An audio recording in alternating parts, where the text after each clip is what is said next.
اختلاف کرنے کا نعرہ لگایا جا رہا ہے اور اس کے پیچھے یہ پرواہ نہیں ہے کہ میں اختلاف کس مسئلے میں کر رہا ہوں. اعلی حضرت سے پہلے جو مسئلہ سرکار کے زمانے سے امام شامی، امام ابن عابدین کے زمانے تک اجماعی رہا، اس کو کسی نے اختلافی نہیں بتایا. اب کوئی عطاری ہو، دعوت اسلامی والا ہو یا سنی دعوت اسلامی والا ہو، وہ ٹی وی کے مسئلے کو اختلافی نہیں کر سکتا. اس کا اختلاف خود اس کے منہ پر رد ہے.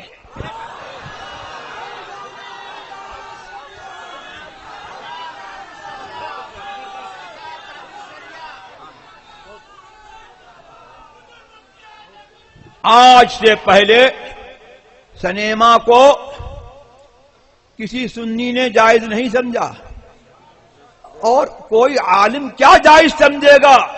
سنیما اتنی بھونڈی، اتنی بری، اتنی گندی، اتنی گھناؤنی چیز ہے کہ جو سنیما دیکھتے تھے وہ لوگوں سے چھپتے تھے، اپنے پہچان والوں سے چھپتے تھے، اپنے بڑوں سے چھپتے تھے اور اپنے دوستوں سے چھپتے تھے.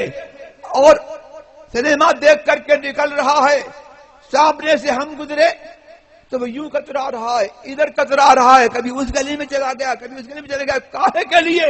کہ کہیں ایسا نہ ہو کہ میرا دوست جو ہے مجھ کو سنیما سے نکلتے دیکھ لے. تو ماضی قریب میں تو سنیما کو اتنا گندا گھناؤنا سمجھا جاتا تھا، آج بھی فکر سلیم والے اس سنیما کو گندا گھناؤنا سمجھتے ہیں. اب جو ہے یہ جو ہے جس کو آج تک جو ہے مارو شیطان کو یہ تنظیم دارہ دیتی تھی کہ شیطان کو مارو، اور ٹی وی کتنے جو ہے توڑوا دیے. آج کون سا ناسخ مل گیا الیاس قادری کو؟ دعوت اسلامی کو کون سا ناسخ مل گیا کہ ناسخ منسوخ کی بات بھی کرتے ہیں؟ اور اب جو ہے وہ ٹی وی جائز ہو گیا. نہ صرف جائز ہو گیا بلکہ مسجدوں میں جو ہے لیپ ٹاپ رکھا جانے لگا. تو یہ سنیما کو جائز کسی نے نہیں کہا سوائے مودودی کے. اب مودودی کا دائرہ جو ہے اور مودودی کی بات کتنا عالمیہ ہے کہ مسلک اعلی حضرت کا دم بھرنے والے، مسلک اعلی حضرت کا نام لینے والے، سنی کہلانے والے اس سنیما کو جو ہے جائز کہہ رہے ہیں اور مودودی کی آواز کے ساتھ جو ہے آواز ملا رہے ہیں اور دین کو کھیل تماشا بنا رہے ہیں. یہ کسی بہانے سے کہ اس پر جو ہے دینی پروگرام دکھایا جاتا ہے لہذا یہ جائز ہو جائے گا. اس ماضی قریب میں حضور مفتی اعظم ہند کا زمانہ جو ہے ابھی دور نہیں ہے. بہت سے لوگوں نے حضور مفتی اعظم ہند کا جلوہ دیکھا. فلم خانہ خدا جب نکلی تھی تو لوگوں نے جو ہے سنیما پر حملے کیے اور سنیما توڑے، سنیما کو آگ لگائی. حضور مفتی اعظم ہند نے جو ہے یہ فتویٰ دیا کہ دین کو تماشا بنانا جائز نہیں ہے. آج ان فتووں کا اور آج ان اجازتوں کا اثر یہ ہے کہ سنیما جو ہے گھر گھر نہیں بلکہ مسجد میں بھی سنیما پہنچ گیا اور دین کو تماشا بنایا گیا. تو اختلاف کرنے والے جو ہے جو ایسے ان کے اختلاف کا انجام یہ ہے کہ اختلاف کر رہے ہیں اجماعی مسائل میں اور اجماعی مسائل کو اختلافی بنا رہے ہیں. تو اجماع مسلمین کو جو توڑے وہ خود جو ہے اس کا اختلاف جو ہے اس کے منہ پر رد ہے. مسلک اعلی حضرت کا کچھ نہیں بگڑے گا اور اعلی حضرت کچھ نہیں بگڑے گا. جو اس کو توڑے گا وہ مسلک اعلی حضرت کا جو ہے خود ہی مخالف قرار پائے گا. اور کچھ لوگ ایسے ہیں کہ جنہیں جو ہے اپنی ہوس پوری کرنا ہے اور رخصت پر عمل کرنا ہے. تو سچی حنفیت اعلی حضرت نے اس حنفیت کی پہچان برقرار رکھی کہ علماء یہ مسئلہ بھی نپٹا گئے کہ حنفیت جو ہے تم نے امام اعظم کی تقلید کی ہے تو تقلید کا معاملہ یہ ہے کہ آنکھ میچ کر کے ہم اس مسلک پر نہیں ہیں، ہم اس منصب پر نہیں ہیں جو امام اعظم کا منصب تھا. وہ مجتہد تھے، ان کے منصب پر تو درکنار ابو یوسف اور امام ابو یوسف کے منصب پر بھی نہیں ہے جو مجتہد فی المذہب تھے.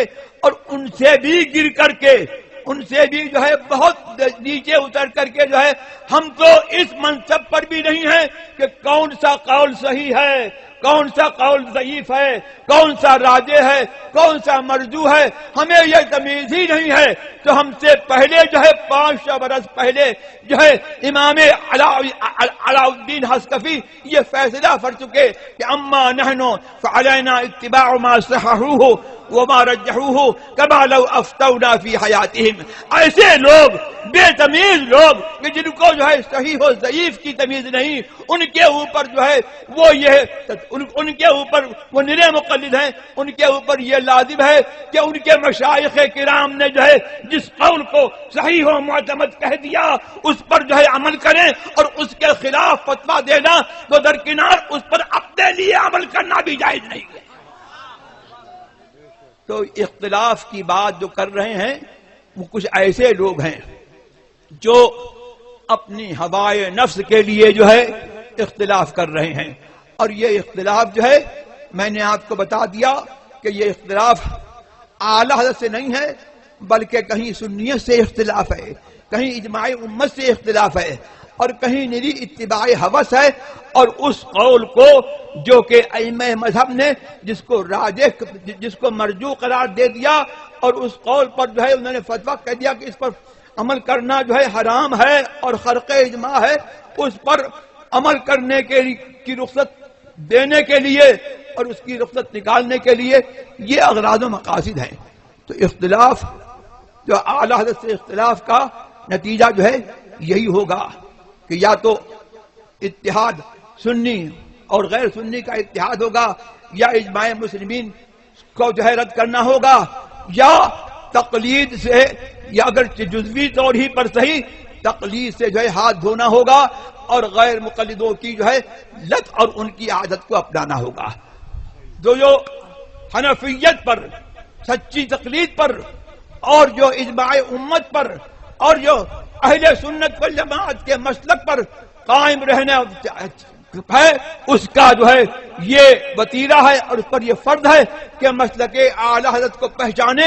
کہ مسلک اعلی حضرت عقائد کا بھی نام ہے، معمولات اہل سنت کا بھی نام ہے، اجماع مسلمین کی پیروی کا بھی نام ہے، اور صحیح و معتمد جو قول اقوال مذہب میں ہیں جب مشائخ کرام نے جس پر فتویٰ دیا ہے ان کی پابندی کا بھی نام مسلک اعلی حضرت ہے. تو اللہ تبارک و تعالی ہمیں اور آپ کو سب کو انصاف کی توفیق عطا فرمائے، اور انصاف ہم اپنے آپ کے ساتھ بھی اپنے پر انصاف کریں، اور حق کو جان کر کے حق کے پر قائم رہیں، اور ناحق جو ہے اختلاف کی بات نہ کریں. بہت سے لوگ جو ہے اعلی حضرت کے زمانے میں بڑے ذی علم لوگ تھے، کبھی انہوں نے جو ہے اس قسم کی بات نہیں اٹھائی کہ اعلی حضرت سے اختلاف ہو سکتا ہے. ان کے بعد جو ہے یعنی آج میں یہ دیکھتا ہوں کہ 10-5 برس پہلے بھی یہ آواز نہیں اٹھ رہی تھی. اب یہ جو نئے نئے مقاصد جو ہے نکلے ہیں ان کی مقصد براری کے لیے لوگ اختلاف کی بات کرتے ہیں. اللہ تبارک و تعالی مجھے اور آپ کو سب کو اچھی توفیق عطا فرمائے، اور مسلک اہل سنت والجماعت جس کو پہچان کے لیے مسلک اعلی کہا جاتا ہے اس پر اللہ تعالی ہم سب کو قائم رکھے. وآخر دعوانا الحمدللہ رب العالمین. حضرات ابھی آپ اپنی جگہ پر ماشاءاللہ سکون سے بیٹھے رہیں گے انشاءاللہ الکریم. ابھی آپ نے جانشین سرکار مفتی اعظم ہند اور وارث علوم اعلی حضرت سے آج بہت طویل خطاب اس عمر میں سماعت فرمایا. امید ہے کہ یہ بات ہمارے دلوں میں بیٹھ گئی اور ہم اس پر انشاءاللہ الکریم عمل کریں گے. اب ساتھ ہی ساتھ میں جرأت کرتے ہوئے کہ حضور تشریف رکھتے ہیں، میں یہ چاہوں گا کہ آج ہمارے درمیان وہ عظیم المرتبت اور وہ ذی رتبہ شہزادہ موجود ہے جن کو ہم اپنی ماتھے کی آنکھوں سے دیکھ رہے ہیں، جو ایک طرف مرکز اہل سنت جامعۃ الرضا کی باغ ڈور اپنے ہاتھوں میں سنبھالے ہوئے ہیں، اور دوسری طرف جماعت رضائے مصطفیٰ کی عظیم الشان صدارت کی ذمہ داریوں کو شب و روز نبھا رہے ہیں اور اسی کے ساتھ ساتھ اپنی دیگر مصروفیات میں بھی وہ مصروف عمل ہیں. بہت ساری ذمہ داریاں اس کم عمری میں، لیکن کس خوش عملی کے ساتھ وہ نبھا رہے ہیں. ہم یہی دعا کریں گے کہ اللہ تبارک و تعالی شہزادہ علی تبار کی عمر میں برکت عطا فرمائے اور ان کو دن دوگنی رات چوگنی علمی عملی اور ہر عزت سے اللہ تبارک و تعالی نوازے، اور ان کے صدقے میں اللہ تبارک و تعالی ہم کو علمی عملی ہر طریقے کی ترقیاں عطا فرمائے. اب میں آپ حضرات کی خواہش کا احترام کرتے ہوئے کہ آپ بالکل یہ سمجھ رہے ہیں کہ الولد سر لابی، کہ بیٹا اپنے باپ کا راز ہوا کرتا ہے، سر ہوا کرتا ہے. تو ہم چاہتے ہیں، آپ کی یہ آواز ہے کہ ہم چاہتے ہیں کہ ہم نے حضور تاج الشریعہ سے تو سن لیا، اب ہم چاہتے ہیں کہ شہزادہ تاج الشریعہ سے بھی کچھ سن.